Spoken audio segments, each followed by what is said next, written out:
نواز شریف واپس آ کر ملک کے تمام مسائل حل کریں گے۔ قائد آئے گا اور تمام کاموں کو دوبارہ شروع کرے گا۔ سابق وزیر اعظم شہباز شریف کا پارٹی ترانے کی لانچنگ تقریب سے خطاب۔ کہا سب سے بڑا استقبال کر کے نواز شریف کا مان رکھنا ہے۔ نواز شریف ملک کی ترقی واپس لے کر آئے گا۔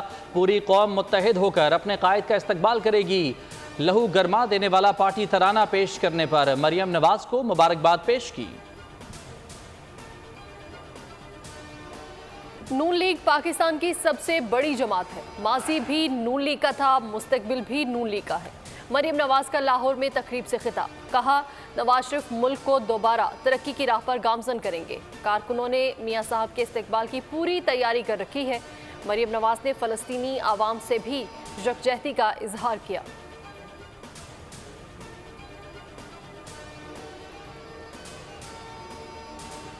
قائد نون لیگ پاکستان سے ایک فلائٹ کی دوری پر۔ سابق وزیر اعظم نواز شریف دبئی پہنچ گئے۔ دبئی ایئرپورٹ پر خصوصی پروٹوکول دیا گیا۔ نواز شریف 21 اکتوبر کو دبئی سے اسلام آباد پہنچیں گے۔ مختصر قیام کے بعد لاہور روانہ ہوں گے۔ 23 یا 24 اکتوبر کو عدالت میں سرنڈر کرنے کا امکان۔ دبئی روانگی سے قبل نواز شریف کی روضہ رسول صلی اللہ علیہ وسلم پر حاضری۔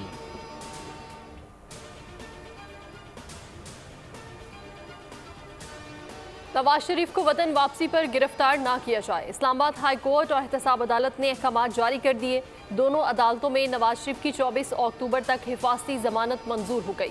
نواز شریف کے وکلا نے دلائل دیے تھے کہ نواز شریف خود عدالت میں پیش ہونا چاہتے ہیں، اس لیے گرفتاری کی ضرورت ہی نہیں۔ نیب پروسیکیوٹر نے بھی موقف دہرایا کہ انہیں ضمانت پر کوئی اعتراض نہیں۔ نواز شریف کے استقبال اور مینار پاکستان جلسے کی تیاریاں آخری مراحل میں داخل۔ مینار پاکستان پر سٹیج بنانے کا کام جاری۔ کراچی سے 2 ٹرینیں لاہور روانہ ہو گئیں۔ بلوچستان، گلگت بلتستان اور لاہور سے 2 شہروں کے قافلے بھی چل پڑے۔ سینٹرل لاہور میں گاڑیوں کی تیاریاں بھی جاری۔ رہنما کہتے ہیں کہ نواز شریف کا تاریخی استقبال ہوگا۔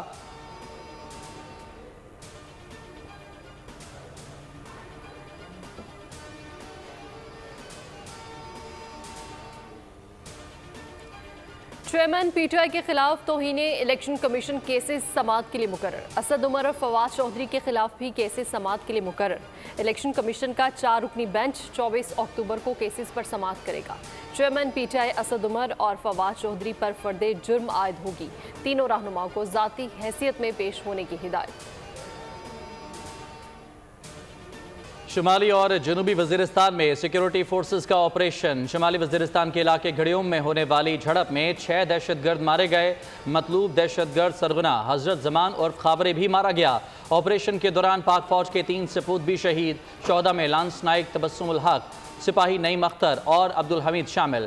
جنوبی وزیرستان میں آپریشن کے دوران سپاہی فرمان علی نے جام شہادت نوش کیا۔ ISPR کے مطابق بہادر جوانوں کی قربانیاں ہمارے عزم کو مزید مضبوط کرتی ہیں۔ اسرائیل کی ڈھٹائی اور بے شرمی برقرار۔ ایک بار پھر ہسپتال کو نشانہ بنا دیا۔ القدس ہسپتال پر 2 میزائل گرے۔ وسط غزہ میں 3 منزلہ عمارت میزائل حملے میں تباہ۔ گنجان آباد علاقے تل الاحوا میں بھی فضائی حملے۔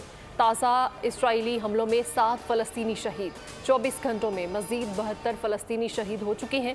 شہداء کی مجموعی تعداد 3800 تک جا پہنچی۔ زخمیوں کی تعداد 13000 سے تجاوز کر چکی ہے۔ امریکی دارالحکومت واشنگٹن ڈی سی کی سرکاری عمارت میں 500 سے زائد یہودیوں کا احتجاج۔ غزہ میں فوری جنگ بندی کا مطالبہ۔ مظاہرین نے سرکاری عمارت کے ہال میں آزاد فلسطین اور سیز فائر کے نعرے لگائے۔ پولیس نے احتجاج کرنے والے کئی افراد کو حراست میں لے لیا۔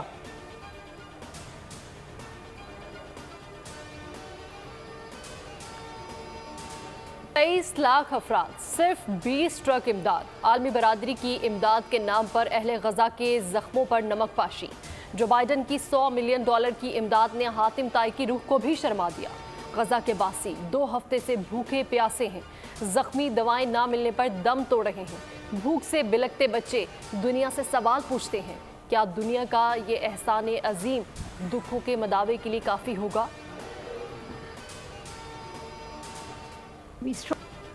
غزہ پر اسرائیلی حملے عالمی قوانین کی سنگین خلاف ورزی ہیں۔ ترجمان دفتر خارجہ ممتاز زہرا بلوچ نے کہا کہ غزہ کا محاصرہ ختم کیا جائے، آزاد خود مختار فلسطینی ریاست کا قیام عمل میں لایا جائے۔ پاک فوج کی فلسطینیوں کے لیے امداد کی پہلی کھیپ مصر روانہ، 1000 خیمے، 4000 کمبل اور 3 ٹن ادویات شامل۔ مسلمان ملک کو شرم کرو، ہمارے پاس جوہری بم ہوتا تو ہم اسرائیل پر آزماتے۔ شمالی کوریا کے رہنما کم جونگ ان اسلامی ممالک پر برس پڑے، کہا فلسطین صرف عربوں یا مسلمانوں کا مسئلہ نہیں بلکہ آزادی کا مسئلہ ہے۔ اسپین نے اسرائیل کے ساتھ اپنے سفارتی تعلقات ختم کرنے کا اعلان کر دیا۔ روس نے کسی قسم کی پابندی کو خاطر میں نہ لاتے ہوئے غزہ کے لیے اپنی امداد بھیجنے کا اعلان کر دیا۔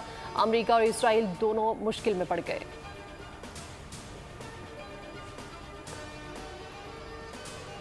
پاکستان سٹاک مارکیٹ میں زبردست تیزی 6 سال کی بلند سطح پر پہنچ گئی۔ 100 انڈیکس 50,000 سے زائد کی سطح عبور کر گیا، 50,365 پوائنٹس پر بند ہوا۔ مئی 2017 میں انڈیکس 50,592 پوائنٹس پر ٹریڈ ہوا تھا۔ انٹر بینک میں ڈالر ₹1.48 سستا، $278.81 پر بند ہوا۔ گزشتہ روز ڈالر $280.29 پر بند ہوا تھا۔ فی تولے سونا $200 سستا، $2,06,300 کا ہو گیا۔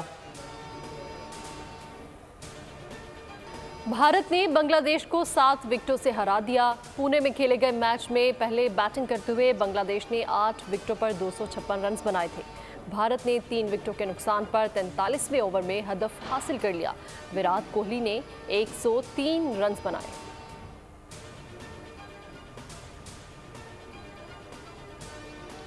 ورلڈ کپ کا اہم میچ پاکستان اور آسٹریلیا میں کل میدان سجے گا۔ شاہین افریدی، عبداللہ شفیق، سلمان آغا اور زمان خان صحت یاب۔ محمد رضوان کہتے ہیں کہ انگروز سے مقابلے کے لیے صلاحیت سے زیادہ میچ کی صورتحال کے مطابق کھیلنا ہوگا۔ بھارت سے میچ ضرور ہارے لیکن آئندہ میچز میں شاندار کارکردگی کے لیے جان لڑا دیں گے۔